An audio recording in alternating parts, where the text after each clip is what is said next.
Question online says, Suhail from UK.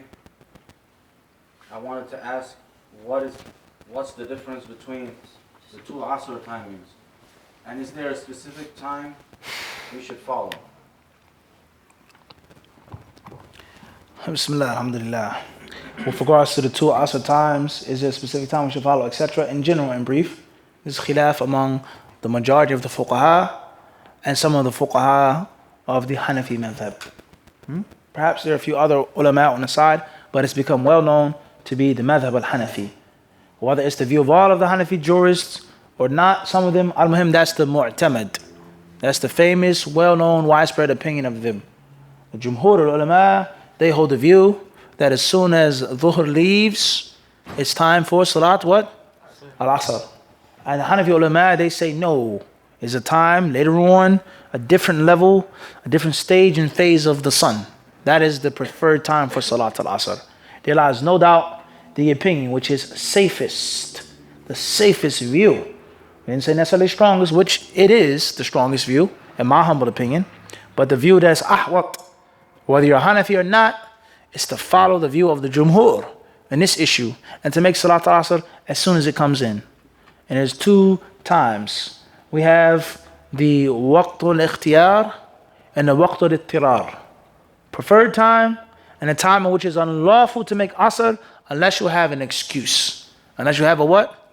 An excuse. So it's a very technical issue. The adillah of the ulama, the Hanafi madhab in this view is not that strong at all. It's not that strong at all. Al-muhim, make the salah at its earliest time with regards to Salat al-Asr. However, if you follow the Hanafi madhab, you're following the Hanafi imam in the salah, or you didn't pray the congregation yet, pray with them. My personal advice, the qawl al-jumhur in this issue, without a doubt. And make Asr as soon as it comes in to the well-known calculation of most of the fuqaha. And do not delay it according to that of the Hanafi madhab. However, as we said once again, covering our tracks again, if that's what you follow, those are the ulama that you ask, you respect, you listen to, you make taqleed of them, then do what?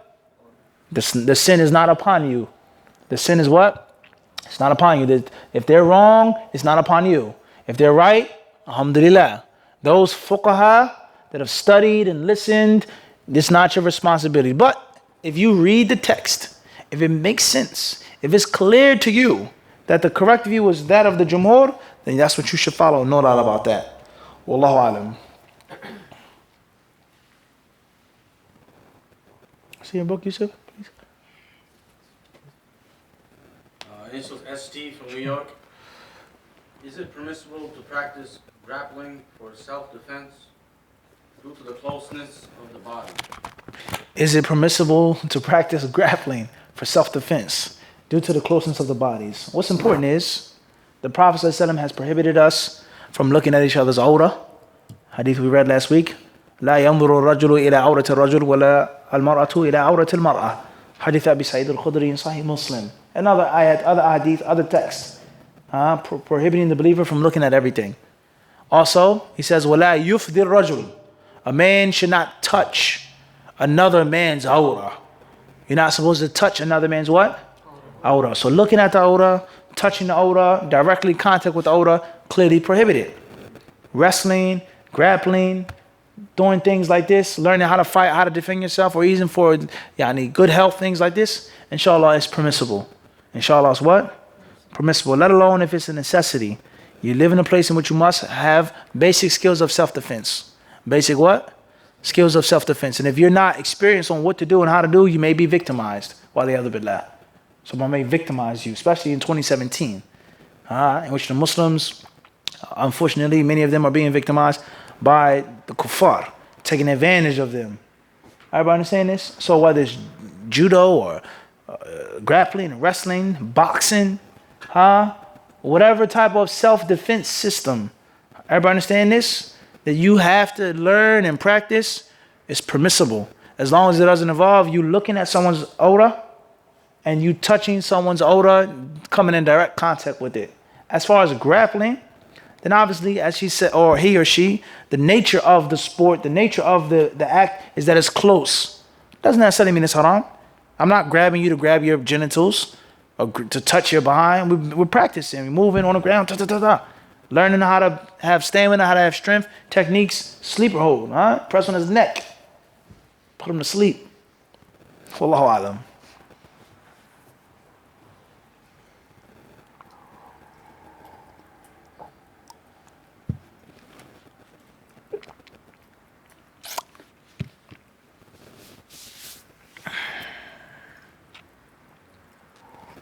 Fadl Talib.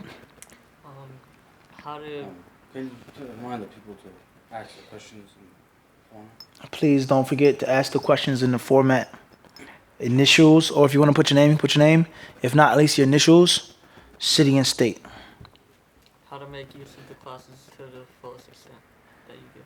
How to make uses of the classes to the full extent. Review them. Alhamdulillah, the classes are for free.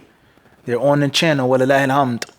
Most of them. A few classes didn't get uploaded, few things, but 9 out of 10 of them are off there. Walillahi alhamd. Right now on the channel, it's about maybe, I don't know what, 1,300 classes, 1,300 videos. Make review. 10-minute classes, 5 minutes of faida, lecture, khutbah, just review it.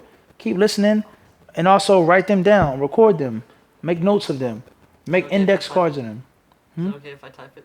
That's fine. For your benefit, you can give it to us. We can put it on a website, put it in a book, whatever. Everybody should contribute. So the best way of making use of the classes, firstly, is to implement them. You learn something, implement it. Everybody understand this? Review the information, pass it on to others. Because, wallahi alhamd, by Allah's grace, yani hadith disciple, alhamdulillah, has reached many people. Alhamdulillah, it wasn't supposed to reach.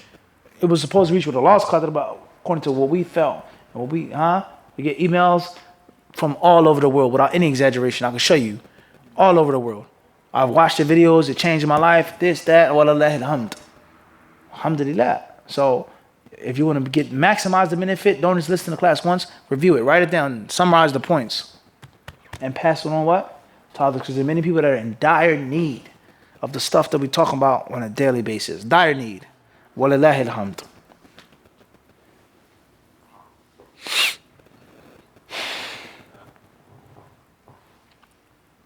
This is M-A-R.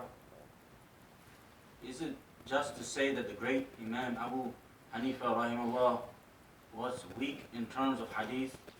I know he is one of the greatest fuqaha, if not the greatest. Tayyib. We say, anyone who wishes to learn about Abu Hanifah and his stance in the science of hadith, he has not to do anything more but read the books of hadith. It's just that simple. Read Kutub al-Rijal. Don't take it from me, this one, that one. Go back to the Kutub that talk about the narrators of hadith in the 2nd century, and you'll see and you'll find what those ulama said about Abu Hanifa's narration. It's just that simple. Peanut butter and what? Jelly. It's easy. 1, 2, Bismillah. Go back and read Kutub al-Rijal, and don't take it from anybody else. If you can't read Arabic, if you don't know how to use Kutub al-Rijal, then perhaps that shows you that this is an issue that you shouldn't be discussing and concerning yourself with. It's beyond your reach. But if you can read Arabic, you want to study, read the books of Rijal, and you yourself will find what the ulama of hadith said about Abu Hanifa in hadith. Stop the tape there, pause. You're also going to come across other things they said about Abu Hanifa in aqidah, akhlaq, all other things, even about his fiqh. So it's much more than just hadith. Bainaka wa bainahum, between you and them is the information. Read it.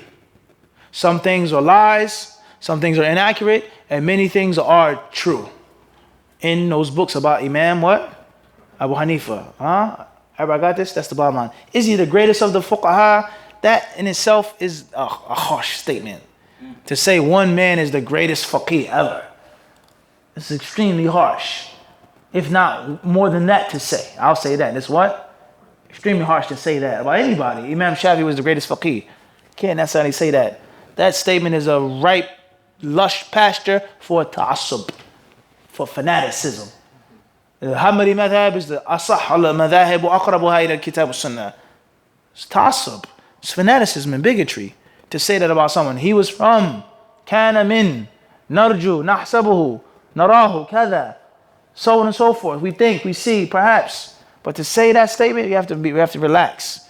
As the Prophet ﷺ said, As-Sayyidu hu Allah. They said, you are our Sayyid, the best of us, the son of the best of us. He says, As-Sayyidu hu Allah. Allah is the master.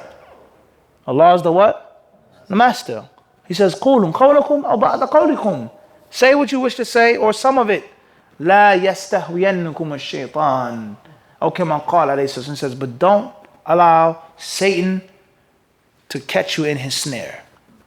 Don't allow Satan to trip you up and throw you off course by giving these alqab dakhma, these huge, heavy praises. Don't allow shaitan to trip you up by going extreme, being a bigot, being a fanatic, saying things that you really don't honestly know.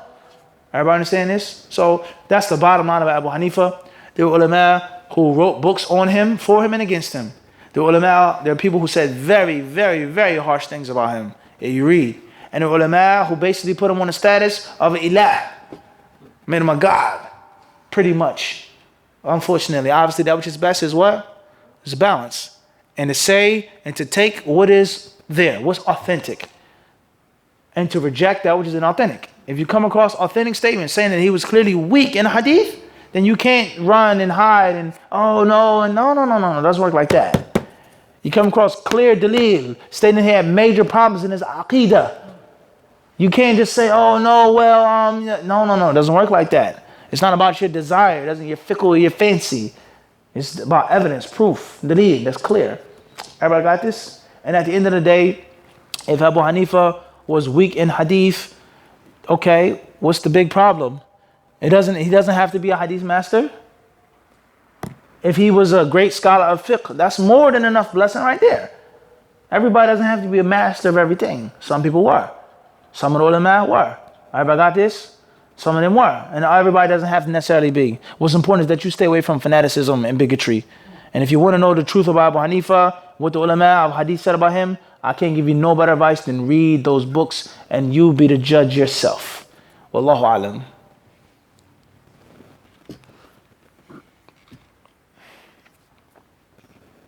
Fadl Jamil. Langley.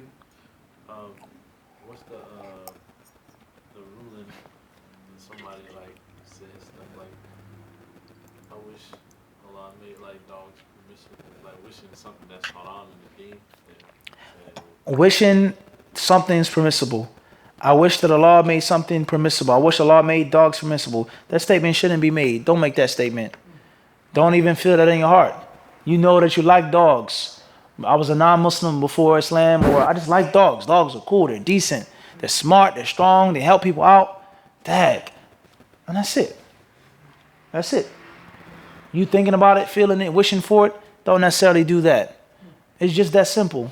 Or we say, perhaps, person, if you like dogs so much, then use dogs in a permissible way. Learn how to hunt. And then you can have dog for hunting.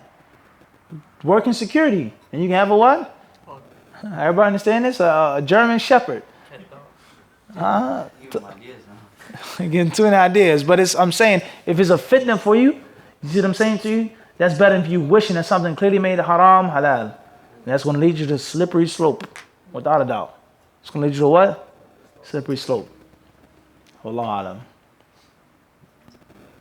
Muawi Langley. Assalamu alaikum ya Sheikh. Can the Quran be recited in congregation? For example, in my school, the students would sit in a halaqah and recite Juz Amma from beginning to end, or any surah for that matter. Wa alaikum assalam wa rahmatullahi wa barakatuh, Akhil Kareem. As the people of knowledge say, it depends on what's the purpose of reciting the Quran in congregation. Review, study, that's one thing. As a class, everybody practice the same thing at once. Read it all together, mathalan. Or reciting the Quran in congregation because of barakah, or presentation, or dhikr. And that's, you say, no. Because that's not what Muhammad did and taught. That's not what Muhammad ﷺ instructed. Yatadawrasuna, hadith says, studying the Quran with each other. Yatluna, reciting Allah's book. Yatadawrasunahu bainahum, studying it among each other. That's not what's meant. That's not what the Sahaba did. However, if we sit in a class like we did the hadith, An Abi Hurairah, wa An Abi Hurairah, radiyallahu anhu, that's one thing, labas. There's nothing wrong with that. But not just doing it just to do it in congregation like congregational dhikr. Wallahu ta'ala alam. Initials NB from Toronto. May Allah bless you, Sheikh. If you already discussed, then if you already discussed this, then I will find a video, but can you touch on how one can lead a life Islamically and to aid their memory, like avoid certain places even though they are permissible, avoid certain friends, etc., not just foods and such, etc. طيب. With regards to living an Islamic lifestyle, increasing your memory, strengthening your memory, avoiding things which could weaken your memory, harm your memory, foods, places, this and that, individuals, etc. Yes, we have spoken on this many times. The videos are there, but we'll give you just a bit, inshallah ta'ala, like the rest of the summarized answers. We say, with regards to foods and drinks, I don't think they're asking about that, where they mention people. Who's the person that is distracting you or weakening your memory? Your brother in Islam or your blood brother? Someone who's your blood brother, he has rights over you. Even if he's talking nonsense and stupidity or distracts you from studying, he still has what? He still has rights over you.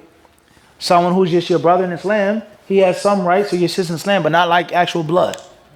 So your level of closeness or remoteness from them is going to depend on who they what? Who they are. My friend is not like my actual blood. Everybody got this? What's important is that anyone who distracts you from Allah and His Rasul, anyone who distracts you from you making the necessary review and revision, then you should limit your dealings with them. Limit your dealings with them to the best, or to the best you can. You can't just totally cut off your brother or your uncle, but limit it. I'm your family member, I'll give you your haqq. That doesn't mean I have to be your friend. That does not mean I have to be your what? Doesn't mean that. But you have to give them the basic haqq. So the first thing is that you want to limit your dealings with him. The time, the place where you go, limit it. Number two is, if they visit you, or if you have the ability for them to come into your turf, your territory, your stadium, that's even better. You come, you sit down, I give you tea, eat biscuits, how you doing, you're talking. While you're talking, I'm doing something that doesn't take the necessary mental focus. I'm preparing something, I'm organizing something. I'm cleaning my library, I'm brushing off the books, I'm putting stamps in my books. I'm doing something constructive, something that pertains to some type of knowledge, but at the same time, I'm entertaining you as my guest. And not just allowing them to just have you totally away from your ilm. Talking about fulan and fulana. Everybody got this? This was some of the ulama of the past used to do. When they had the different quills, there was no staples back in the day. You didn't just order a fountain pen off online. No, you had to make your stuff yourself. Or buy the things, go to the marketplace. So many ulama, they would cut the paper or the parchment themselves. They would prepare the ink themselves. They would make the quills themselves. So when certain guests came over and they knew those guests, they needed something from them. I need to talk to you about something. I need to complain. I need your help. Or a family member. Kayf halik, ahlan, faddal, marhaba. How you doing, akhi? Alhamdulillah, good? Okay. Nah, mashallah, tell me more. In which you're not idle. You're not void. Even if you're just looking through and flipping through the context of a book, you're still talking to somebody. Which is not necessarily rude. It's not necessarily what? It's not necessarily rude. And obviously, some people, they may get offended. Or there may be some people or some things in which you do have to give your undivided attention to. And that's fine. When Allah tests you with somebody that takes you away from studies, be patient. And perhaps it's from a sin that you made. Perhaps it's from a time in which you could study, you could read, but you chose not to. Now, it's being, you understand what I'm saying? So be patient.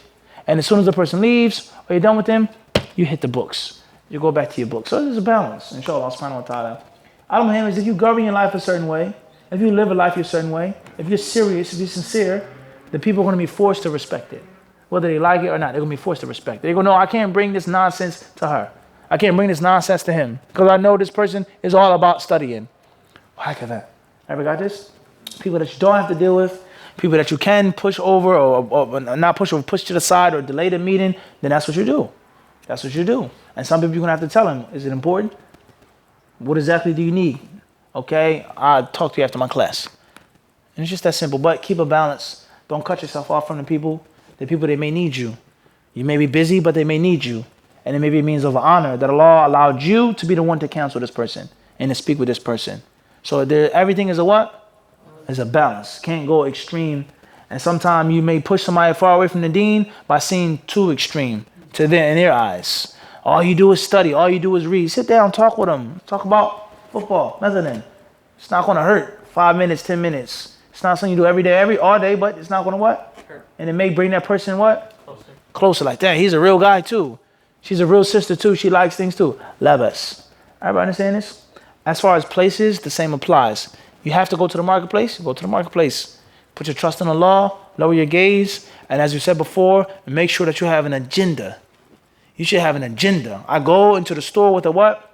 An agenda. We go to Walmart, we see this one, that one, okay, and blah, blah, blah, but we what? We're looking for something. Where are the quilts, Yusuf? Where are the pillows? We have a what? An agenda. The moment we buy our stuff, we're what? This happens, this lady brushes up to you, Yusuf touches you in the back. You know, qadr Allah. You can't do nothing about that. But that's collateral damage. That wasn't your what? Yeah, we're not going to Walmart to look for girls. Inshallah. You're going in there to buy something. You know, I need some socks. Long socks, not ankle socks, Lutfi. Those socks, I couldn't wear them. They were ankle socks. Everybody understand this? You have a what? An agenda. And while you're sitting in line, you pull out your book from your bag or your pocket and you read while they're scanning the products. While you're sitting in line, you're making mudhakara. While you're sitting in line, you pull out your phone and you're reading the hadith. You have an agenda and you're always armed for the situation. I'm stuck in traffic, pull out the book. So while they're doing nothing, you're reading. That way you can never, ever what? Lose. So this is my advice to you. And this is what I used to do, which I try to do now. You always see me want what? Some type of book, iPad, something. Everybody understand this? When we were in Medina, you go to the hospital, your daughter, this, that. You go to the airport, you go here, there. While you're sitting and waiting, crack out a book. And wallahi, I know when I was in the hospital, my children were born there. I would have let, I'm not saying it's bragging, I'm just saying this in reality. I finished books. Not in my library, not in the university, in the hospital. I finished books, thick books. 1 day, 2 days, 2 hours, week, months go by, finished books, volumes. Just from sitting there waiting for the doctor to come out. Wallahu alam. Fadl Nafis.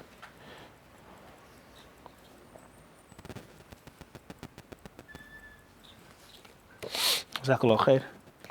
Shukran.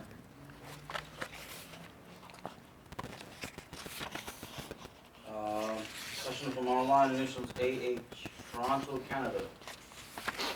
My father is out of the country. What can we do if I am going to get married and we cannot wait for my father to return?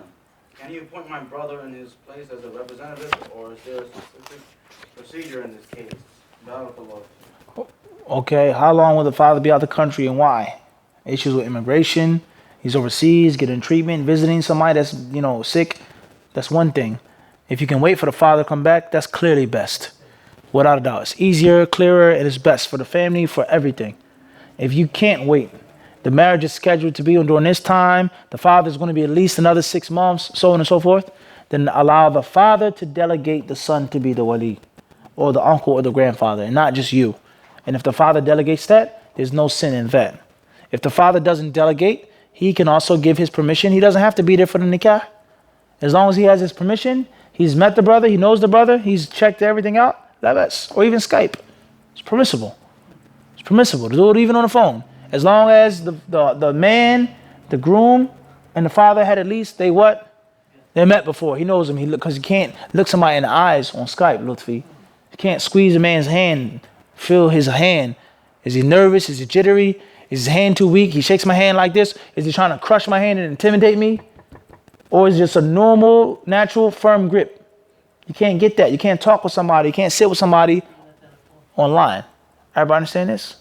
So it is just that simple. Wait for the father, first step. For one reason, I don't know why, if they can't wait for the father, let the father delegate. If he can't delegate, then at least let him what? Skype. Wallahu a'lam. We have to use the technology Allah has given us. هذا وصلى الله وسلم وبارك على عبده ورسوله نبينا محمد.